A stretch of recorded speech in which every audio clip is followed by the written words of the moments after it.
Кут медиа каналына катталыңыз жана Билерман Ордо интеллектуалдык оюндарын көрүп туруңуз.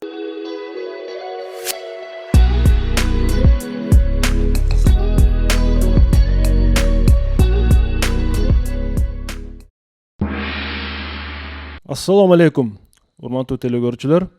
Кутмандуу кечиңиздер менен интеллектуалдар, айымдар жана мырзалар. Бүгүн 5 март 2023 жыл. Мына ушинтип биз жазгы серияларды дагы баштадык. Бүгүн телекөрүүчүлөргө каршы Семетей Амиралиев жетектеген команда Премьер-лигага чыгуу үчүн жаңы сезондо ат салышат. Анда эмесе мен команданы Ордого чакырууну баштайм. Демек бүгүнкү жазгы сериялардын биринчи турунда Алыев Айтеңир команда мүчөсү, кесип боюнча куруучу адистигинде окуп жатат. Суранали кызы Акбермет тарыхчы кесибинде аркалайт команда мүчөсү. Биймамат уулу Шахназар технолог, байланыш тармагы боюнча адистикте. Эрлан Шамырзаев куруучулук тармагы боюнча адистикте окуп жатат, команда мүчөсү. Сагынбек кызы Айданек кыргыз тили сабагынын мугалими, команда мүчөсү. Жана команданын капитаны Семетей Амиралиев, филология илимдеринин кандидаты, доцент.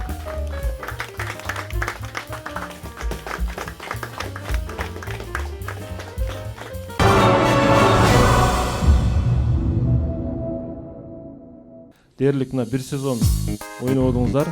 Менимче ашып ташып турган мезгилиңиздер бүгүн. Алгач телекөрүүчүлөр менен амандашыңыз жана команда оюнга даярбы? Ушудан сөз баштасак. Саламатсыздарбы, урматтуу алып баруучу, урматтуу телекөрүүчүлөр, ардактуу Ордо. Биз бүгүнкү оюнга адаттагыдай эле мыкты даярдыкта келгенге аракет жасадык. Ордону оюнду сагынып да калыппыз, көптөн бери ойнобой. Сиз айткандай, биз оюнга азыр суу сап турабыз. Бүгүн мыкты оюн көрсөтөбүз деген ниетте келдик. Командага ийгилик каалайм. Бүгүн жеңиш биз тарапта болот деп тилейбиз. Командага анда бир кол чаап коелу. Бизге катталып алыңыздар. Алгач экранга туруңуздар, урматтуу телекөрүүчүлөр. Сиздер үчүн мына ушул даректерден биз суроолор кабыл алабыз. Ош шаар Ленин көчөсү 330 Билерман Ордо МТРК деп жазыңыздар.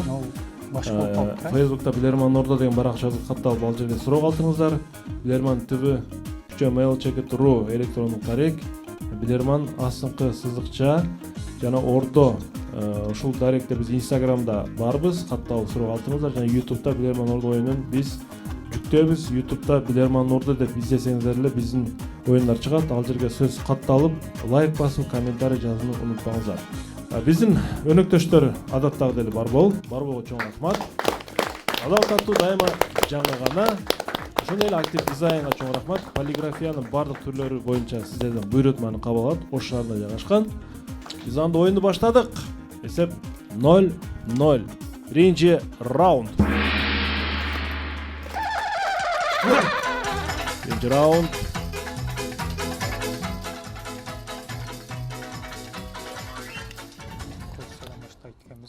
Костя Герасименко, Новочебоксарск, Россиядан сиздерге каршы суроо берет. Урматтуу билермандар. Аппетит деп аталган Англиядан чыгуучу журналда мына ушундай бир маалымат жарык көргөн экен. Ушул предмет себептүү наркотикага көз каранды адамдар наркотиканы таштап жибериши мүмкүн. Тамеки чегип жүргөн адамдар тамекисин таштап жибериши мүмкүн. Спирт ичимдигин ичип жүргөндөр спирт ичимдиктерин, алкоголдук ичимдиктерди таштап жибериши мүмкүн деп маалымат чыгарган. Анткени ага кеткен убакытка берилип, ошол жаман адаттагы адамдар ошол наркотиктен, тамекиден арылып кетиши мүмкүн дептир. Анткени муну атайын социологдор изилдеп чыгыптыр. Ал эми бул предметти чоңдор гана эмес, кичинекей балдар дагы өздөрүн оюнчу катары ойноп жүрөт. Чоң балдар эмес, кичинекейлер дагы. Урматтуу билермандар, Англия журналы кайсы предмет жөнүндө маалымат берген? Бул жерде ойнойт экен. Ошого кеткен Шахмат эмеспи? Шахмат. карта ойнойт чоңдор турабы, шахмат ойнойт. Спиннерди кайта ойнойт. Спиннер немеден арылтат да, стресстен арылтат деген варианттар бар. Жаш балдар эмне ойнойт? Предмет экен да. Чоңдор эмнеге? Телевизор Рубик кубиктер болушу ойнош керек. Пазл деле болушу мүмкүн, пазл болушу мүмкүн да. Пазлды жаш балдар ойнойбу? Привычкага да Чоңдор эмнеге ага убактын коротот? Убактын кетирип, Чоңдор да убактын кетириш керек болсо кубик убакыт кетирет. Кубик. Англияга дал келбейт да. Дагы эмне? Англияда эмне белгилүү? Кандай? Тамагаш жөнүндө Тамагаш болушунан Ошо мен бир чупаш келди да, бирок ойгочу ал туура эмес. Жок, ойнойт экен. Эмне ойнойт жаш балдар? Бирок ал оюнчу колдонот экен да. Так, оюнчу катары да башка варианттар бар. Ойындарды санап өттүк, туура өттүк. ага алаксып убактын кетирбей экен да. тамагачтан чупа чуп Эмнени ойнойт? Пазл жакшы менен Убактын кетирбек го дейм. спиннерде Анда убакыт кетирет. Эмнени таштап жибериши мүмкүн? Аракты таштап жиберсе, сигарет таштаса, наркотик Кубикте деле убактын кетирбейт да. Бро, спиннерди айталы, спиннерди айталы же кубик рубик. Себенте мырза, бул кайсы буюм? Предмет бир нерсе да, бул жаш балдар ойнойт, чоңдор да ойнойт. Балким сиз да ойногон болушуңуз мүмкүн Себенте. Эми алаксып кетип, ошол оюнга адам тамекин чеккен, эсинен чыгып кетет экен. Алыев Айтеңир мырза жооп бергенге аракет кылсын. Айтеңир. Урматтуу алып баруучу, биздин команданын жолу менен кубик рубик деп ойлоп атабыз. Аны толтуруу үчүн аракет кылып, канча убакыт кеткенин билбей калышы мүмкүн алаксып. Кубик рубик. Ооба. Жооп кабыл алынат. Чечүүнү Туура жооп. Бүгүнкү күндө бул оюнду айрым адамдар гана ойношу мүмкүн, эми айрым балким ойногондор бар, бирок мурдагыдай популярдуулукка ээ эмес. Себенте мырза, анткени азыр мобилдик телефондор чыккандыгы үчүн дагы адамдар ал предметти анча колдонбой калды. Балким Европада колдонушу мүмкүн, бирок көпчүлүк азыр мобилдик оюндарга өтүп кеткендиги үчүн дагы аны анча колдоно бербесе керек деп ойлоймун. Сөз эмне жөнүндө болуп жатат? Сөз, урматтуу команда, мына бул предмет жөнүндө болуп жатат. Бул Тетрис оюну. Тетрикс чыкпады. А сенден чыкты беле? Ойнуландылат, экинчи раунд. Бүгүн Семетей Амиралиевдин командасы премьер лигага чыгуу үчүн жазгы серияда атсалышып жатат. Урматтуу телекөрүүчүлөр, кышкы сериянын финал тилекке каршы болбой калды. Анткени Сагмамовдун командасы бир упай менен жеңилип калып, финалга чыга алган жок. Актив дизайндан суроо. Урматтуу билермандар, Македониянын борбору Скопье шаарындагы вокзалда 1963-жылдагы катуу жер тирөөдөн калган бир көрүнүштү предметтен ошол предметти эстелик катары сактап коюшкан. Скопье шаарындагы вокзалда. Анткени ошол предмет шаар тургундарына ошол күндү эстетип турат экен. Урматтуу билермандар, Скопье шаарындагы вокзалда жер тирөөдөн калган эмне бүгүнкү күнгө чейин сакталып турат? Кетти минута. Автобус бу же Жер титирегенде эмне болот? Жер титирегенде бар жок кыйрайт, туурабы? Кыйраганда вагон же автобус жана жок да. Себеби метродо кантип жер титирөөнү эстетет сага? Жок, вокзал болгон эмес. Вокзалдарда эмне бар? Же балким ал башка эле жакта болгондур. телефон кабинасы же, телефон кабинасы. Ал шаардагы эле бир көрүп. 1960 автобустар мүмкүн жерге мындай оталып, автобус Вокзалда эстетип атат да. Телефон вагону боюнча көргөндө эле эстетип атат аны. Ошо бул предмет деп айтты да. кичинекей болгондо бир көргөндө эле ошол жылы эстетип жер атат. титирегенде эмне аман калат? Мен ошону телефон вагон деле болушу мүмкүн да муну. Жок, жер титирегенде эмне аман калат? Эми темир нерсе. вокзалдын ичинде Мүмкүн автобустардын вагондун ичинде адамдар автобустар өзү вагондорго Жок, автобустар өздөрү жер титиребесе деле сакталат, алар жер титирегенге эч кандай Вокзалда. мындай Жок, жер титирөө болгондон кийин калган экен агай Саат эмесечи. эмеспи? Саат кантип эстетет жер титирегенди? Окшогон нерселер эмеспи? Эй, ошонун неме эмеспи? Аквариум эмеспи? Аквариум. Ал жакка алыстап кетет да агай. Ай, вокзалга керектүү нерселер ай. Телефон болушу мүмкүн. Телефон. Семете мырза, ишенимдүү жооп барбы же бонус аласыздарбы? Ордодон жардам алсаңыздар да болот. Ооба, урматтуу алып бар, ордон алайлыбы? Ишенимдүү жооп жок болсо, Алайлыбы? жардам алыңыздар. Болсо жооп бериңиздер. Бонус 30 секунд урматтуу алып баруучу болобу же 1 минут 30 секунд берилбейт, толук берилет. Толук берилет, э?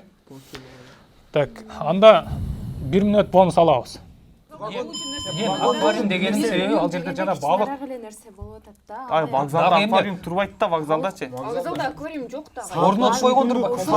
Агай Македония болуп атат да. Ал жак. Жер титирегенге маани берсечи, мына жакында эле мына Турцияда жер титиреди. Телефон буткасы болушу мүмкүн. Ошол мен Ошол жерделер эмне сакталды? көргөндө Жер титирегенде эмне сакталды ошол жерде? Бир аз мемесинен Калып кеткен эмеспи? Кулабай. Калганын баардыгы кулабан. Ошол месасен азыркыга чейин турган болчу. Ай, автобустар Кандайдыр бир бузулган бир сынык-пынык нерсе болушу да мүмкүн да, туурабы? Жер титирегенди эстетет. катуу нерсе сынып кеткен жер титирөөнү өтө катуу болгон бир эстетик кат да. Иштен чыгып калган бир нерсени да орнотуп коюшу мүмкүн да, туурабы? Вокзалда болуучу дагы эмне нерселер бар? Вокзалда нелер бар? Касса болот. Скамейкалар болот. Скамейкалар калбайт. Бир бузулган эстелик эмеспи? Бузулган бир кимдир бирөөнүн эстелиги эмеспи? Эстетик керек. Бул кичинекей эле шаарда мен билгеним Македонияда деп атат. Скопьеде. Скопье деген кичинекей Сколбе. Европада эмне бар дагы? Эмнени сакташ мүмкүн Европада? Искусствого көбүрөөк көңүл бөлүшөт. Мындай Анда Картина картиналар. көңүл бурганда. Картина эмеспи? Жыртылган картина. кандайдыр бир нерсенин Компас, ошого окшогон бир нерсе эмеспи? ошол сыяктуу эле нерсе болушу мүмкүн. Да, ошол. Темир нерселер мындай калыпта Так. жеткирөөдөчү. Ошо жеткирүү. Бирок ал мүмкүн Убакыт сынган бүтүп атат, эле неме болуп койгон. Тездегиле. Кай саат токтобуз? Вариант. Вариант. Кай саат токтобуз анда? Аз бизде Саатка токтой беребизби? Компас, саат, аквариум, Компас неге эстетет? эстелик, бузулган эстелик. Бузулган имарат. Телефон буткасы вагон. Семете мырза, Урматтуу алып баруучу бул суроого Ерлан мырза жооп берүүгө аракет кылат. Ерлан Шамирзаев. Саламатсызбы, урматтуу алып баруучу. Бул Македониядагы жер титирөөдөн кийин аман калган нерсе бул телефон буткасы болушу мүмкүн. Болбосо ошол учурда саат болушу деле мүмкүн. Команданын ою саат. 3 секундда акыркы вариантыңыз. Саат. Саат. Жооп кабыл алынат. Эмне үчүн саат болушу мүмкүн, Ерлан? Эми ошол убакытты эстетип турган болушу мүмкүн да, кийин көргөндөчү. Мындай убакытты мисалы үчүн саат 2-де жер титиреген болсо ошол учурда саат токтоп калган да. Кийин ошол убакытты эстетип турган болушу мүмкүн. Майнтурга көңүл бурабыз. Бул вокзалдагы саат. Зорго. Саатты айттым, бирок коргоо. Македонияда Скопьеде жер титирөө болгондо ушул вокзалдын жарымы урап түшкөн, Семете мырза. Бул жерде маани бере турган жагдай таңкы саат 5ден 17 мүнөт өткөндө жер титиреген да. Саат системасы иштен чыккандагы 5ден 17 мүнөт өткөндө катып калган саатчы. Бүгүнкү күндө вокзалдын сыртында ушул саат дагы деле турат. Македониялыктарга ошол күндү ушул саат эстетип турат экен, урматтуу билермандар. Негизи мындай кыргыздардан өзү Кудай өзү сактасын. Эсеп 1-1. Биринчи немеде бар беле саат. Оюн улантылат 3-чү раунд. 3-чү раунд. Ошол күндү эстетип туруучу бул ошол сааттын ошол минуталары. Эми телефондук будка деле болушу мүмкүн, бирок телефон будка темирден болсо ал андай деле жабыркабайт да, анткени ал кичинекей болот. Блиц раунд.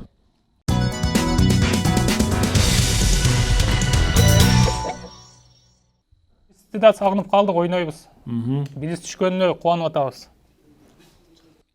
Сиздерге каршы Ош шаарынан Ырыскелди Айтиев суроо берет. 218-квартал жашоочусу. Италияда философия жана тарых факультетинде окуган 96 жаштагы студент. Бизде Ошто канча жаштагы студент бар эле медфакта? 85 жаштагы аксакал тапшырды эле быйыл Ошмуга. 85 жашта, Италияда 96 жашта студент бар экен, Семетей. Бирок ал медицина тармагына тапшырды эле, урматтуу алып баруучу. Ооба, билем, бирок жашын сурадым да. 96 жаштагы студент эс тутуму начар болгонуна карабастан кандайча экзаменди жакшы баа менен бүтүрүшү мүмкүн? Тарых жана философия сабагынан. 20 секундда кетти. Шпаргалка эмеспи? Жок, 20 кылымда ошол дээрлик бир кылым жашап туруп ошол жашап байланыштуу дегенде бул айталар эмеспи? анын жашын эсте Тарыхка тапшырды. Эчекелип ал нерселер баксаңыз.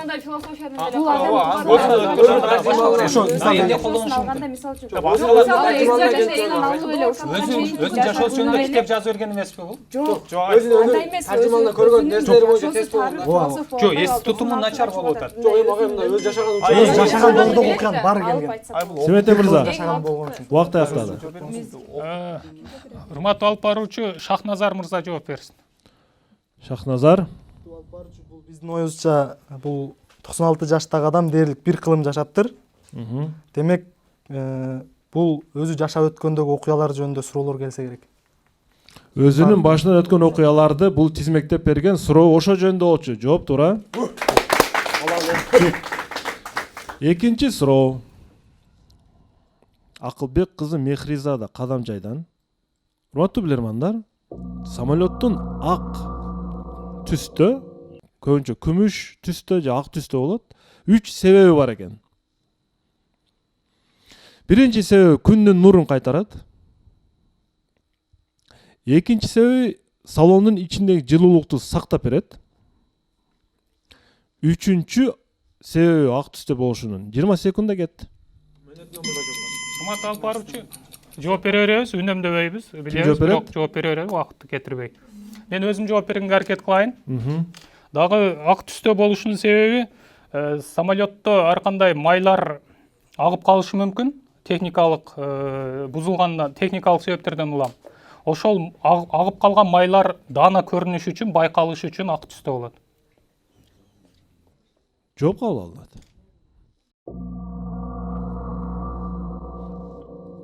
Бул өзүңүздөн чыкты бул вариант? Ооба, ордодо балдарда деле бар экен, бирок мен жооп бердим, урматтуу алып баруучу. Жооп.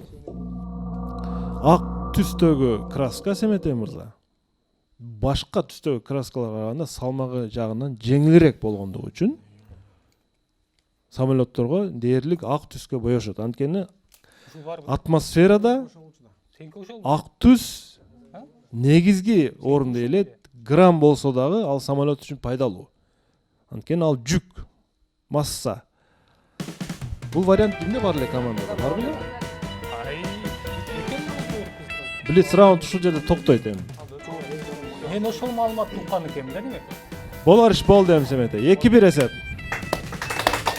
Блиц раунд токтоп калды тилекке каршы. Токтоп кое беребиз, 20 секунд алып кое берсеңер болмок. Анткени бул үнөм деле болбойт. Булчу. Урматтуу алып баруучу, бул капитандын катачылыгы болду. Мындан кийин ката кетирбеңиз. Мындан кийин ката кетирбейбиз. Мындай ката кетирбеңиз. 4-үнчү раундга старт беребиз.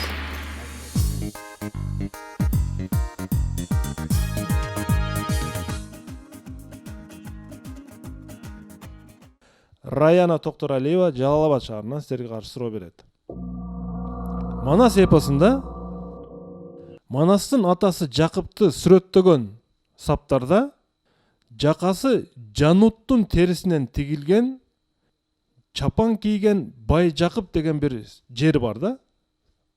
Команда. Жакасы жануттун терисинен тигилген чапан кийген Бай Жакып деген ушундай бир сөз бар экен. Эми сиздерге суроо. Жанут деп кайсы жануарды айтышып жатат бул жерде? Кайсы жануар назарга тутулган? Жанут. Кетти мен. Суусардын терисинен эмеспи? Калтар, суусар дагы. Сүлөөсүнүн терисинен. Сараң жануар, өзүнө чогулта бере турган жануар болуш деле Норкан ошондой атаган эмеспи? Норкан. Жанут неге окшоп атат? Кундуз же болсо илдис Кундуз, ошол эле. Суусар эмеспи? Ошондой эле айтылган. Суусар айттык, дагы башка. кооз көрүнгөн Жанут эмеде дегенде бул айтчы жанут Норкан кыргызчасын ошондой атаган эмеспи? Мурда. Жанут. жакасы жануардын атын эмне? Ошону кыргыздар ошондой атаган эмеспи? Дейм ошол учурда. болушу мен мындай жаныбар биринчи жолу угуп атам. жок бул жаныбар эмес, агай, делесе. Же жаныбар эмеспи,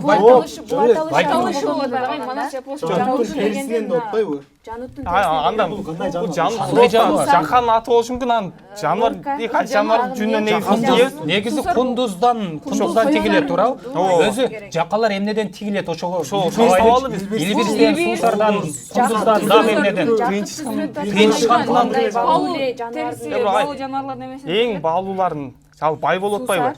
Жок, жакада мындай болушу мүмкүн. пухлый болуш керек да, жака болуш үчүн туурабы? Жумшак бир жүндүү бир. Жоп. Ай, Анан жылуу кармаган бир. Кайсы? Кышында мисалы, кышында Семете мырза, чыдамдуу жан. Урматтуу алып баруучу, биз азыр бир эсеп артта экенбиз, ордодон алсак да болот экен, туурабы? Алайлыбы? аласыздар же жооп бересиздерби? Урматтуу алып баруучу, алдык. Алабыз. Урматтуу ордо, чын жүрөктөн деген сөз бар го. Кайсы жаныбар бул жанут деген? Балким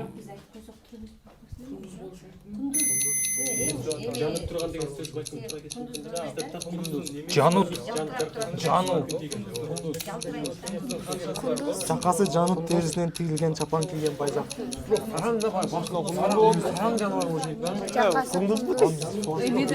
Ал байлыкты даңазалаш керек. Кымбат Түлкү эмеспи? Түлкү эмеспи? түлкү десе керек. бай адам чоң болчу неме да. Жоопту берер эле. Негизи жакшы вариант экен. Семете мырза, Урматтуу алып баруучу, биз ордодон да жардам алдык, бирок алгылыктуу жооп чыкпады тилекке каршы. Жооп беребиз эми. Бирок мен азыр эле жооп бердим, ошон үчүн мен Айденекке берейин деп турам, Айденек жооп берсин. Айданек, Кундуз айты. Урматтуу алып баруучу, биздин жооп ошол ордонун жардамы менен биз кундуз деп эсептедик. Себеп дегенде ошол жакасы жануттун терисинен тигилген, чапан кийген байжакып дегенге мына ушул жооп жакыныраак вариант болот атат. кундуз. Кундуз, ооба. Бай дегенге да басым жасаш керек эле да. Байжакып. Жооп кабыл алынат. Негизи байжакып дейт да. Кундуздун орусчасы эмне деп атат? Айданек. Я. Жок. Кундуздун орусчасы, агай орусчасы кандай болуп калат кундуздун? Рус эмес, Рус. Кундуздун орусчасын Норка болсо керек. Урматтуу алып баруучу, орусчасын эстей албай атабыз. Норка болсо керек. Мен туура жоопту айтайын анда. Жообунда, урматтуу билермандар, енот деп келет экен. Енотты билесиз Семете мырза? Отты билем. Жанутту, енотту кыргызчалатып жанут деп айтыптыр манасча. Бирок логикасы сонун экен, бирок. Эмне үчүн сиздерде енот деген вариант келбей калды дейм да, Семете мырза? Ай, енот эч ойго келбептир. Урматтуу алып баруучу, биз орусчаларын эстебей эле кыргызча талкуулай бериппиз биз. Японду жапан, яшикти жашык дегенден енотту жанут дейт да, Семете мырза. Ай. Бирок суроо жакты, урматтуу алып баруучу. Биз таба албадык, бирок суроо жакшы экен. Енот бул. Эсеп 3-1 азырынча. Только өзүңүзгө ишениш керек эми. Оюнду улантайлык. Кетти. 5-чи раунд. Жандан кыла. 5-чи раунд. Жандан кыла. Орусчага да басым жасабай койдук. Команда Кыргызстан ичине кирип алды. бардык жардамдарды алып бүттү. Эгерде команданын кайсы бир билерманда ишенимдүү жооп болсо, мөөнөттөн мурда жооп берип, үнөмдөрдү алышка аракет кылыш керек. Нурмила Кубанычбек кызы Ош шаарынан сиздерге каршы суроо берет. Урматтуу билермандар. Чолпонбек Абыкеевдин Бриллиант жылан деп аталган фантазиялык, криминалдык чыгармасында мындай бир жер бар. Ким окуп чыккан? Айтеңер окугансызбы? Бираз окуп чыкканбыз. Да, бирок аябай. Мектепте окудум. Мектеп Көп болуп калды бирок. Окуяга маани беребиз. Ооба. Кытайда жүргөн Ша деген каарман бар, билесиздер? Кытайда жүргөн Ша бул мындай кайман аты болот негизи. Өзүнүн аты Марат, анан Мыкы деп коет негизичи. Бул көчөдө жүргөн аты Ша деп коет. Кытайлык кемпирге кезигип калат. Анын оор баягы сеткасын көтөрүп баратканын көрүп, ага боор ачып, Ша жардам берет кемпирге, кытайлык кемпирге. Аны жардам бергенин көргөн кемпир, "Эй бала, сен кытайлык эмессиң" дейт. Маселе бул жерде шаанын Кытайга окшоштугунан дагы эмес. Маселе бул жерде Кытайдын өзүндө бир көрүнгөн бир абалга байланыштуу да. Кытайдагы кемпир бекерин айткан жок, эй бала сен Кытай эмессиң деп. Ага жардам берип атат да бул ша. Эми сиздерге суроо. Анын кытайлык эмес экенин кемпир эмнеден улам билип койду анда? Сен элиң аз Кетти экен. минут. Эл силерде эл аз экен дейт. Так. Эл аз элде карыган адамга көп жардам Ооба, берет. сырасы такталып болду ушулай. Токтотолай. үнөмдөп калайлы. Урматтуу алып баруучу, бул жерде ишеничтүү жооп бар деп атышат балдар. Ошон үчүн үнөмдөсөк болобу? Же өтүп кетти уже? 5-6 секунд. Макул, кана ким жооп берет? Шахназар мырза дагы бир жооп берип көрсүн. Шахназар. Урматтуу алып баруучу, бул каарман Кытайга, Тибетке барганда ал жерде кемпирге жолугуп жардамдашат. Анын каары экенин урмат кылып жүгүн көтөрүшкүсү келет. Ошондо кемпир айтат: "Сен кытайлык эмессиң" дейт. Себеби сен эл аз жерден келипсиң. Эл аз жерде каары адам аз болот. Ал эми каары адамды сыйлоону бул урмат катары көрөт деп жооп берген. Сиз окугансызбы китепти? Ооба, Канча жолу? 2 жолу окуптум. 2 жолу. Дагы бир жолу окуп коюңуз. Жооп туура.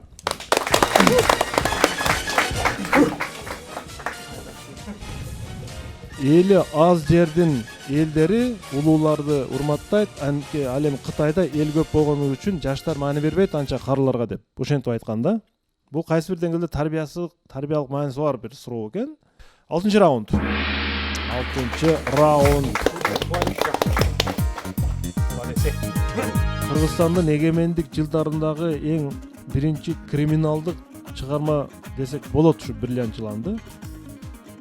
Бул баарыбыз жабыл окуганбыз бул китепте. Кубан Жумамеддинов Бишкек шаарына силерге каршы суроо берет. Урматтуу билермандар, телекөрүүчү силерге фото суроо жөнөткөн. Алгач мен ошол сүрөттү сиздердин назарыңыздарга көрсөтөйүн, андан кийин мен суроону окуйн. Балким кимдир бирөөдө ушул тууралуу маалымат болсо, мөөнөтүнөн мурда жооп берсе болот. Анткени силер үчүн убакыт өтө маанилүү. Таң калыштуу сүрөт, Урматтуу билермандар. Бул скульптура Улуу Британиянын Оксфорд деген шаарында жайгашкан. Бирок бул скульптуранын тарыхы башка эле бир шаардагы окуяга байланыштуу болчу. Оксфордко байланыштуу эмес бул. Бирок эмнегедир Оксфордко ушуну орнотуп коюшкан. Скульптуранын мааниси бир караганда жөнөкөй көрүнгөнү менен, чындыгында бул өтө терең окуя. Урматтуу билермандар, бул кайсы шаардагы тарыхый жана кайгылуу окуяга байланыштуу скульптура? Минута кетти. Японияда цунамиге байланыштуу эмеспи? Мен деле ошону ойлоп атам. Эми Суу каптап кеткен өлкөлөрдө болушу мүмкүн бул нерсе. Жеке жакын мамлекет. Анткени Цунами Сыртка чыгып үйлөрдү бузган. Мындай үстүнө келип сайланган. Жок, кайсы жерде болгон? Японияда болгон болушу мүмкүн. Ошол Англиянын өзүндөгү эле шаарлардын бирөөсүндө эмеспи? Бирок бул акула экен. Мисалы, Акула бар ал да. көк кит. мисалы Жок, кайсы Кайсы китчиба оюнду ойноп бийик үйлөрдөн боюн таштап. Ооба, жанагылар балдар эметип боюн таштап баштады эле бул го. кече oyun кече жакында эле болду. ал жакында эле эле болгон нерсе болуп турат да. Оксфорд аябай эски шаар да. Бир шаарды суу каптаганда болгон окуяда. Деген жок, бул Мындай башка шаарды же болбосо ошол Кайсы шаарды суу каптаган? кайсы бир дарыядагы же көлдөгү деңиздеги Ал бир жерде болбойт да. окуяга байланыштуу да. Мындай Англияда Деңизге жакын мамлекеттерден Мисалы деңиздин астындагы жанагы кемелер дагы бири-бирине сигнал Сигнал бергенде бергенде боюн таштап коет. боюн ыргыткан болушу мүмкүн да. Бул Япония жака кайтайын. Түндүк жакта көп деле суу каптанып тур. Японияга мен Японияда биринчи эле Япония эске келди да. Англияда Цунамиден кайсы шаарды суу каптады? Японияда Качан окуя болду? Кайгылуу дагы окуя деп атат. ооба тарыхына Убакыт бүттү. Семете мырза. Үнөмдү ала беребиз. Азыр өтүп да кетти, мындай болбош керек эле. Ала берели үнөмдү. Үнөм берейин анда, Макул анда. Минута үнөм. Анан суроону бир кайталап берсеңиз, урматтуу алпар, суроону бир кайталап койсоңуз, анан талкууну баштасак. Анда мен суроону кайталап коеюн. Бул скульптура Улуу Британиянын Оксфорд шаарында жайгашкан. Бирок бул скульптуранын тарыхы башка эле бир шаардагы окуяга байланыштуу. Башка шаар, ал Англияда дагы эмес. Скульптуранын мааниси бир караганда жөнөкөй көрүнгөнү менен, чындыгында анын тарыхы өтө терең. Сиздерге суроо. Бул кайсы шаардагы тарыхый жана кайгылуу бир окуяга байланыштуу? Эмне үчүн акуланы мындай абалда коюп коюшкан? Эмне үчүн? Бул эмнеге окшоштурсак болот муну? Кетти минут. Бул жерде бул жерде суун эле каптаганын эмес, наоборот суу кургап кетип акулалар неме чыккан болушу мүмкүн да. Кургаганды дагы эске алып атам мен дагычы. Акуланы трешер деп койчу беле? Англисче? Жок, Немеде акуланы трешер деген шейк Американын мындай подводный лодкасы бар да. Может, ошол бомбалаган бул жерди. шап десе керек эле акуланы. Агай, бул жерде силер суу каптаган эмес, суу наоборот кургап кетип акулалар эч жерде жашай албай калып үйгө өзүнүн боюн таштап атабы дегендей да. Туурабы? жок бул Башкача аналогиялык вариант болмосо Кайсы шаарганбы деп ойлоп кечээ Немедеги меселе Кайсы неме Арал деңизин кургап калгандыгы. Ал жерде акула болгонбу? Арал деңизинде акула болгонбу? Ошол эмес да. Бирок шаар тараптагы шаар кайсы шаар болуп Арал калган? деңизи Арал деңизи. деңизи. Суу каптаса мынтип үйдүн үстүнө таштап алса керек. Жерди астында суу болбойт агай. Туурабы? Үй болбойт да жерде. Үйдүн үстүндө. Цунами каптаса жердин астында калат да үйлөр. Туурабы? Суунун Жок, астында. суу капты кайрат Нормаль үстүнөн таштайт да 100 метр үстүнөн таштайт. Кайсыга токтодуң анда? Мындай үйлөрдү кайсы шаар? анда Японияга токтолот. Япония шаарына токтолот, цунами. Эле ушуга токтолот экенбиз да. Семете мырза, Вариант жок. Айтасың? ким жооп берет? Урматтуу алып баруучу, бул жерде өзүм жооп бергенге аракет кылайын. Бирок сиз конкреттүү шаарды тап деп маселе коюп атасыз, туурабы? Ооба. Ошо шаардын окуясына кайгылуу окуя деп атам. Кайгылуу окуя.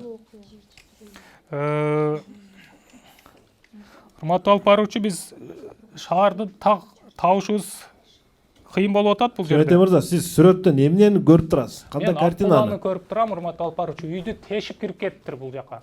Мхм. Мына жерде анча көрүнбөйт экен. Үйдүн чатырына кирип кеткен акуланы көрүп турам. Жоопту уланта бериңиз. Эми бул жерде ар кандай окуялар болушу мүмкүн.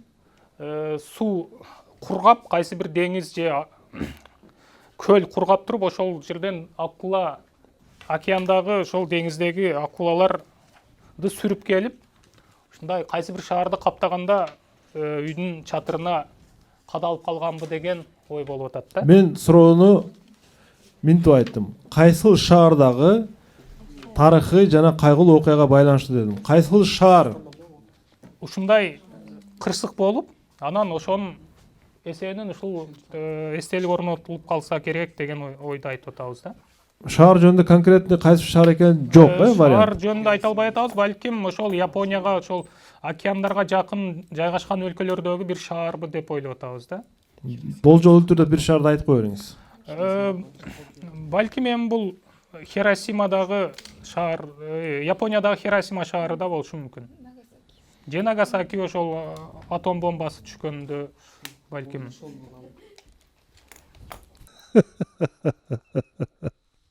Жооп кабыл алынат. Ортодо кимде кандай пикир бар? Цунами Хиросимага барганбы, Семете мырза? Урматтуу алып баруучу, бизде жана мына эмени акуланы биз бомбага салыштырдык. Анан үйдү мамлекетке, ошондо биздин оюбузча, биздин команданын ою боюнча Японияда ошо Хиросима, Нагасаки шаарларына Американын таштаган бомбасы жөнүндө болуш керек ушу. Таштаса да, бомба таштаса дагы үй бузулбады деген ойду берип атат окшойт деген ойго келдик. Семете мырза, бильярд ойнойсузбу? Ойнойм. Бильярдтын чекесинде лузага шарды болжоп туруп, атканда ошо лузага түшпөй айланып барып туруп, башка жерде лузага түшүп калып го шар. Ошону учур болгонбу сизде? Болгон. Аны биз жинди шар деп коебуз, Мына бильярд ойнондор жинди шар деп коет да. Кокус түшкөн шар да эми. Дурак деп коет. Мындай айланып түшүп калганды, анткени ал башка нерсени болжогон болот да. Бирок эсебинде ал лузага түшкөн болот ал шарчы. Эми мен жоопко келейин, Семете мырза. Мен эмнеге таң калдым? Япониядагы цунами болгон шаарлар деп турган кайсы шаар болжолдо айтыңыз сизден? Балким ушу Хиросима жана Нагасакидир деп койдуңуз да. Бул чындыгында эле Хиросима жана Нагасаки шаарлары, урматтуу команда. Чындыгында ошол шаарлар. Бул атом бомбасы түшкөн ошол шаарлар. Мына акула мындай караганда атом бомбасынын куйругуна окшоп кетет да, Семете мырза. Бул кадимки бомба. Мен ал бильярд сураганым ошол болду да. Сиз тегерен келип туруп туура жоопту айтып койдуңуз. Бирок сиздин оюңузда ал цунами болуп атат да. Анан сөз арасында сиз ошол бомба түшкөн ошол шаарлар болуш керек деп койдуңуз. Ошо бомба түшкөндө дагы жер суу чайпалса керек деп ойлодук, урматтуу Алпарович. Телекөрүүчүнүн жообу Себетей мырза. Бул скульптурада ушул акула өзү жырткыч жаныбар да.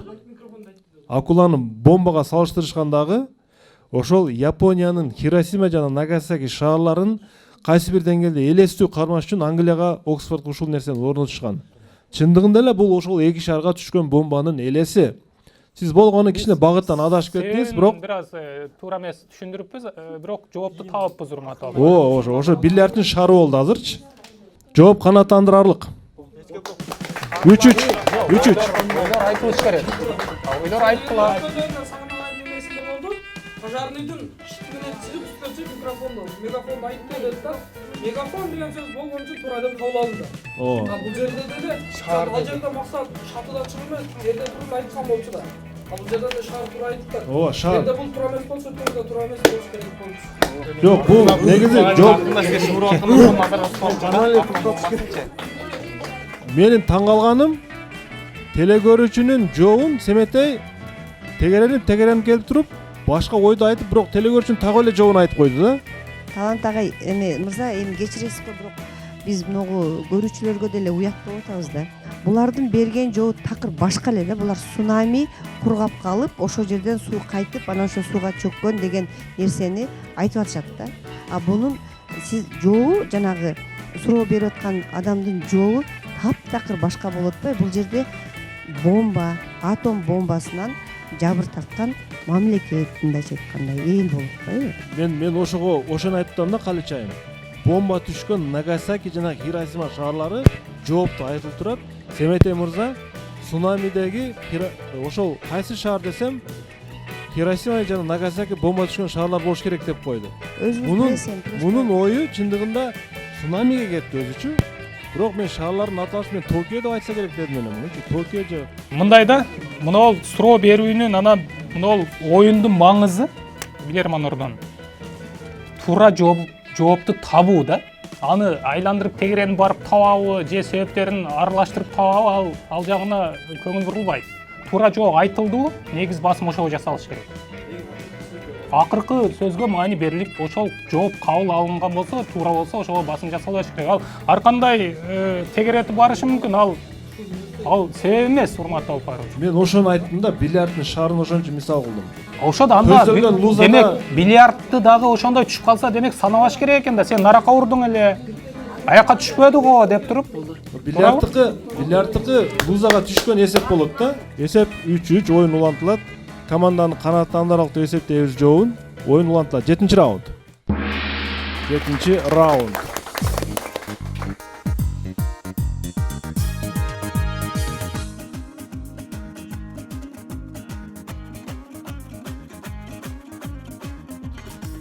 Гүлиза Шамырзаева Бишкек шаарынан сизерге каршы суроо берет.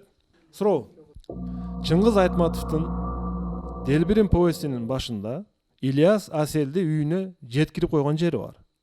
Делбиринди ким окуган? Айтеңер, Семетей, Айденек. Окугансыздарбы? Мен окуган эмесмин. Мына ошондо бир аял Аселди көрө коюп мындай дейт. Кокуй Асел, мынча кечигип кайда жүрөсүң? Бол тезирээк, кийине кой. Кудагыйлар күтүп отурат үйдө, дейт.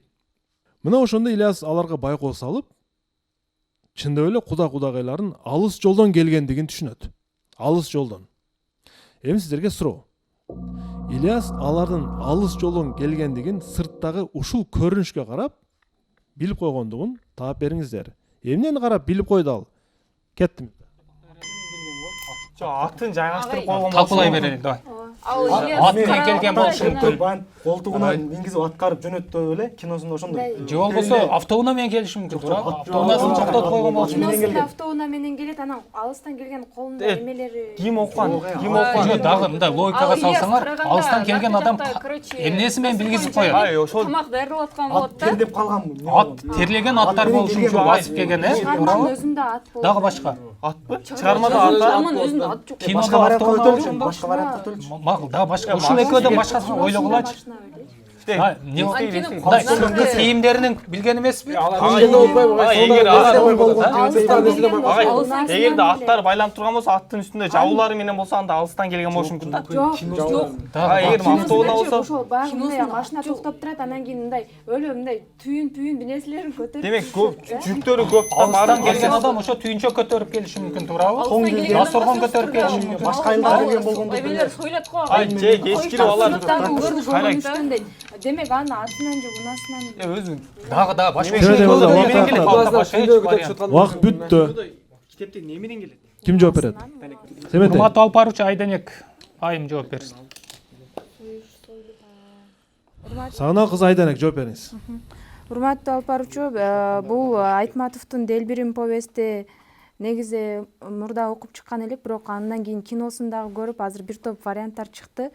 Повест жөнүндө сөз айтып атат. Повест жөнүндө дегенде алардын алыстан келгендигин ошол сыртта токтоп турган унаасынан билиши мүмкүн, жана ошондой эле алардын колдору дагы мындай баягы алыстан, бизде бар го, алыстан келгенде мындай көтөрүнүп келипчи, ошол колундагы буюмдардан мындай түйүнчөктөрдөн дегендей вариант болуп атат да.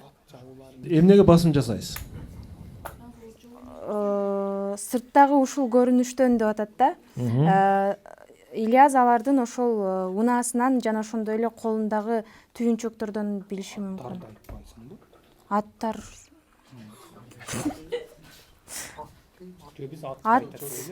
Анан командада ат байланып турган деген дагы вариант чыкты. 3 секунд Айденек. Кайсыга токтобойм? Өзү 50 секунддагы сигналда команда кайсы жоопту беребиз деген үстүндө иштеш керек өзү. Туура айтасыз. Биз азыр аябай уят болуп. 1 2 Унаасынан. 3 унаасынан. Жооп кабыл алынат.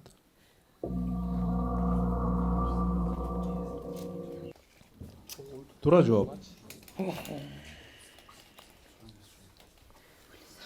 Алардын узак жолдон келгендигин, биринчиден алардын эмне көтөрүп келген Ильяс көргөн жок, Айденек. Анткени меймандар үйдө отурган. Эжеси айтып атат да, үйгө кир, үйдө меймандар отурат деп. Ильяс сырттагы нерсени карап туруп билип атат да, узак жолдон келгендигин. Эттер бышык. Демек, узак жолдон келгендигин Ильяс алардын аттарынын тердеп турганынан байкап калды. Ушул вариант чыкты эле го. Урматтуу билермандар, аттар тердеп турган болчу. Анткени узактан келген аттар. 4-3 эсеп. Машинаны окупсаңар, аттуу машина. Уна жөнүндө эмес, аттар жөнүндө, урматтуу билермандар. Аттардын тердеп тургандан Ильяс булар узактан келиптир, кудалар, жуучулукка деп, ошондо ой кетти Ильяска. 8-раундду баштайлы анда. Бул жерде Айденекте 8-раунд. Командада аттар деп аттыңыздар, бирок Дайыр Максыт уулу Бишкектен силерге каршы суроо берет. Сергегирээк болуңуздар. Команда Премьер лигага чыгуу үчүн бул алдыда дагы өтө көп сыноолор бар. Премьер лига, жогорку лига, финал. Белгилүү балдар психологу Байрон Нортон мындай дейт. Баланын 3 ата-энеси бар. Атасы, апасы, жана көп чекитти толтуруңуздар. Кетти минутта. Үч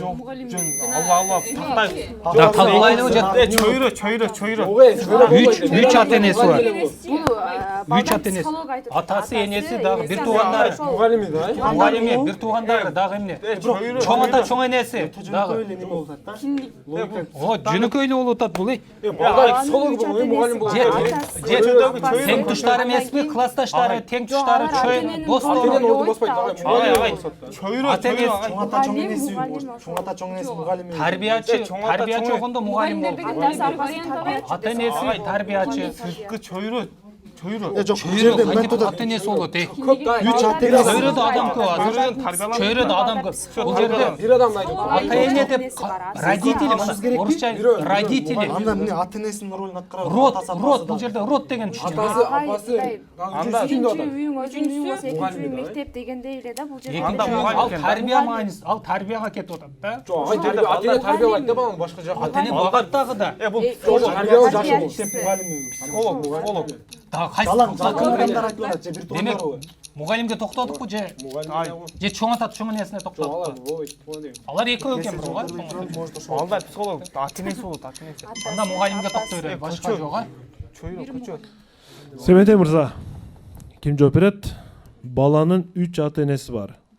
Атасы, апасы жана Жооп бересиң ба? Эне сен жооп бер. Акбермет жооп берет, урматтуу Алпарович. Акбермет. Биздин бул суроого жооп бул биринчи атасы, ал эми экинчи апасы болсо үчүнчү баланага тарбия, билим берген мугалими деп. Команданын жообу ушундай. Мугалими. Жооп кабыл алынат.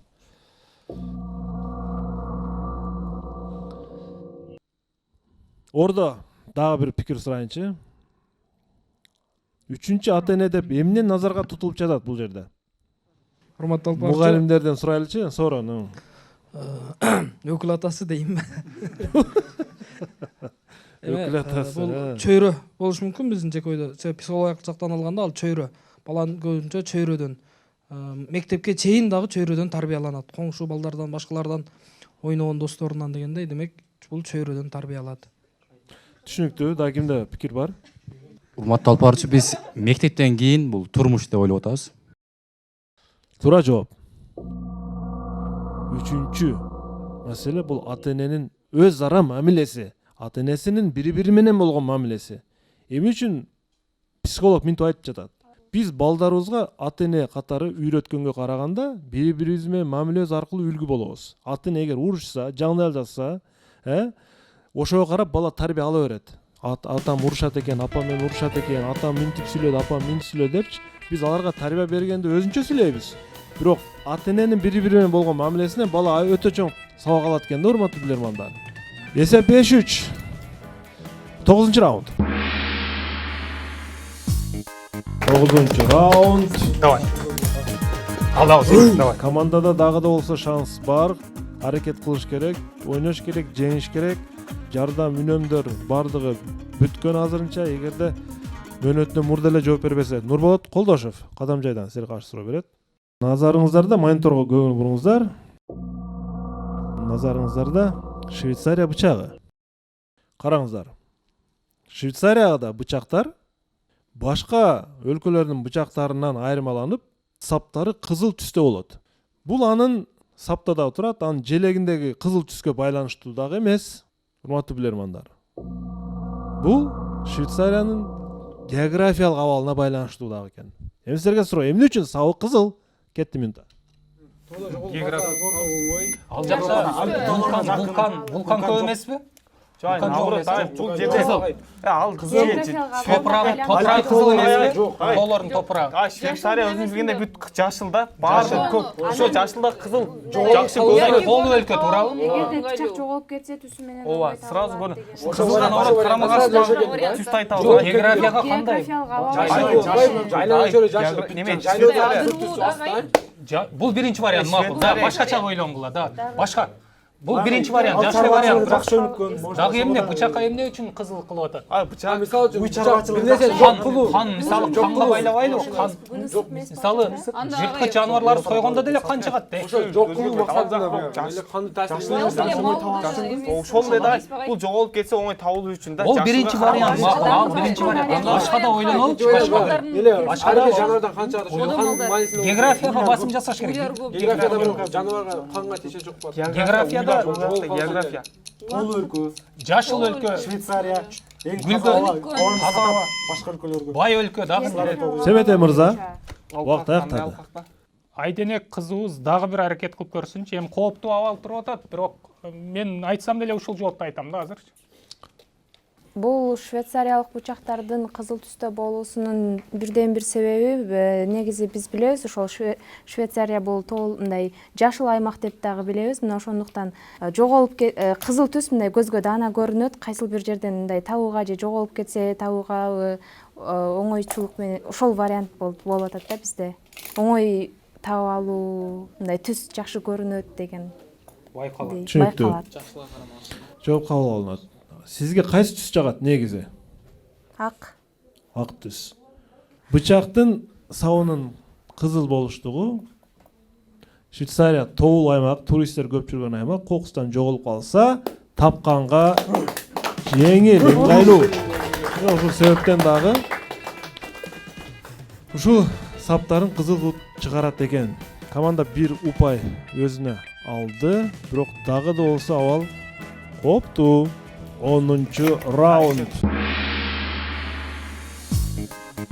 5 боюнча телекөрүүчү тарап катып калабы же кандай болор экен? Азимбек Матраимов Баткен районунан сиздерге каршы суроо берет. Урматтуу билермандар. Башы аттын башы сыяктуу, мойну буйволдун мойну сыяктуу, канаттуунукундай канаттары бар, ичи чаян сыяктуу, жейрен мүйүзү бар, аркасы жыландын аркасындай. Сиздерге суроо. Сөз кайсыл жандык жөнүндө болуп жатат? Кетти минута. Дагы атка окшош болот. Аждар эмеспи? Ошо морская конь деген эле. Мүйүз дагы деп атат, жейрен. Мүйүз. Мындай ичке жиптери болот. Башы аттыкына окшош, бирок морская конь деп коет. Бирок куйругучу, куйругу жоонго окшош. Деңиз жылкысы дагы. Деңиз аттары деп аталат. Ошол. Мүйүз бар ма анда? Анда эки немеси бар. Морж сыяктуу мүйүз бар. Башка да вариантка токтолобойчу. Башы аттыкына окшош. Мына карагыла. Морской канаты барбы анда? Канаты болуш керек. Мен аны эмес. Аждарда канаты бар беле? Ат баштуу буйвол моюндуу дейт. Буйвол моюнду мой көрүп Жыландын ары тип элестетсеңиз деңиз жылкысы. Деңиз жылкысы эми. Дагы бул биринчи вариант. Да, башкага токтойлу да. Экинчи вариант мындай. Канаты бар дегенде Аждар эле келип туруп. Аттар жаныбар эмес да. Жок, ошого может Бул багы мультфильм жомоктордогу кармандардан Анда жомокторду бар болсо жана фантастикалык бир каарман эмеспи? жаныбар деп Жандык деп атат. Жандык деп атат да? окшош да. Морской конь. Жандыкпы, жаныбар деди? жаныбар деди. Жаныбар. Деңиз жылкысы. Себеде мырза. Башка вариант. Урматтуу алып Кайсы жаныбар бул? жаныбар, болду. Урматтуу алып баруучу Шахназар мырза жооп берип көрсүн. Урматтуу алып баруучу Шахназар мырза. Туура эмес жооп берсе команда жеңилет. Биздин оюбузча жооп бербейин да башкандай. Туурабы, туура эмеспи билбейбиз, бирок бул телекөрүүчүбүздүн суроосу сүрөттөлүш боюнча бул деңизде жашаган орустар морская конь деп коет, бизде деңиз жылкысы деп которсок болот. Бул деңиз жылкысы деген жаныбар деңизде жашайт. Жооп кабыл алынат. Ошонун канаты барбы? Шахназар? Канатына даана маани бере албадым, бирок мүйүзү бар, мойну жоон, баш аттыкындай, буту жок, бирок ошол куйругу жыландыкындай болгон жаныбар да. Мага кызык болуп атат да, Ордонун да пикиричи. Алишер. Ордонун бардыгы эле ошо деңиз аттарын айтып атат окшойт. Биз да ошол вариантты карманабыз. Урматтуу алып баруучу, менде дагы бир вариант чыгып атат. Бул чегиртке болушу мүмкүн. Кайсы бир чыгармада ошол Ормонхандын табышмагына окшоп атат да, ошондой чегиртке жообу. Урматтуу билермандар, туура жооп бул бардыгыбыз тепкилеп өлтүрүп жүргөн чегиртке. Андан кийин сразу эске келди да. Бирок азыр мен деңиз жылкысынын сүрөтүн коюп берсем, куд ошондой элес. Деңиз жылкысынын балким көрүнүшү окшоштур, аттын башындай болуп. Бирок анда канат жок да, Шахназар. Куйругу бирок жыландын куйругундай.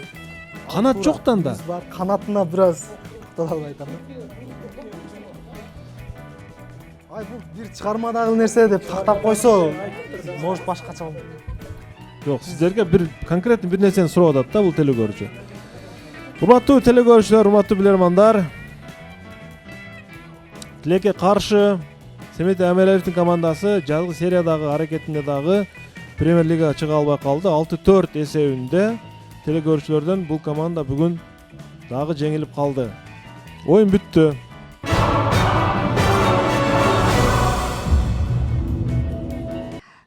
Урматтуу алып баруучу, оюн негизинен эме жакшы жандуу эле болду. Булар эми бардык өздөрүнүн версияларын, пикирлерин, ойлорун айтканга аракет кылышты. Анан көбүнчө бизге муну Шахназардын ойногону жакты. Шахназарда бардык суроолорго туура варианттар негизинен көпчүлүгү бир 90-80% туура жооптор чыгып атты да. Эми башкалардыкы бирок Шахназар айтып коюп эле өзүнүн аргументтерин толук келтирбей туктап калган үчүн менимче капитан дагы ошо башка аргументи көбүрөөк суроого жоопко токтолуп атты окшойт го. Команданын ойуну жакшы болду негизинен, кызыктуу. Башка команданын мындай десем суроолорго балким чындап суроолор күчтүүрөөк болуп калып аттыбы таппагандыгынын себеби. Ошо жалпы эле көрүүчүлөрдүн негизинде ошо Шахназардын оюнун жакшы деп бааладык. Капитан Семетей Манасович, сиз кандай баалайсыз бүгүнкү оюнуңузду? Команданын оюнун кандай баалайсыз? Анан телекөрүүчүлөрдүн кайсы суроо сиздерге жакты? Ушул тууралуу пикир бөлүшсөңүз. Урматтуу алып баруучу, мен бүгүнкү оюндан жеңишти күттүм эле. Тилекке каршы кайрадан жеңилип калдык. Биз көпчүлүк учурда ушул эмнегедир 4-6, 5-6 кылып жеңилип калып атабыз да. Жеңишке 1 кадам, 2 кадам гана жетпей калып атат. Ушунун себебин мен түшүнбөй келип атам. Балким ушул Билерман Ордонун бир кандай десем, сыры да эле ушунда болсо керек. Ошол эле учурда мына Ордого дагы мен өзүм баш болуп дайым келебиз, катышабыз, калтырбайбыз Ордону. Анан өзүбүз дагы ичара топтолуп алып, машыгууларды өткөрүп атабыз. Бирок кайра эле жеңилип атканыбыз бул мен ойлоп атам, азыр өткөндө да ушул ойду айттым эле. Даярданыштын деле кереги жок окшойт депчи. Бул бир пешенеденби деп дагы бир кээде ойлоп. Демек дагы да көп окушубуз керек, дагы да көп нерсени билиш керек экен. Логикасы мыкты суроолорду жөнөтүп атышат. Телекөрүүчүлөргө да ыраазычылык билдиребиз. Кайсы суроону баалайсыз? Бүгүнкү оюнда биздин команданын көпчүлүк мүчөлөрү ушул Македониянын Скопье шаарындагы илинип турган саат жөнүндөгү суроону мыкты деп атышат. Мен да ушул ойго кошулдум. Бул актив дизайндын суроосу болчу. Актив дизайн тарабынан берилген суроо. Ал эми азыр болсо биз адаттагыдай анда команданы шириндиктер менен сыйлап коелу. Барболдун шириндиктери студияга.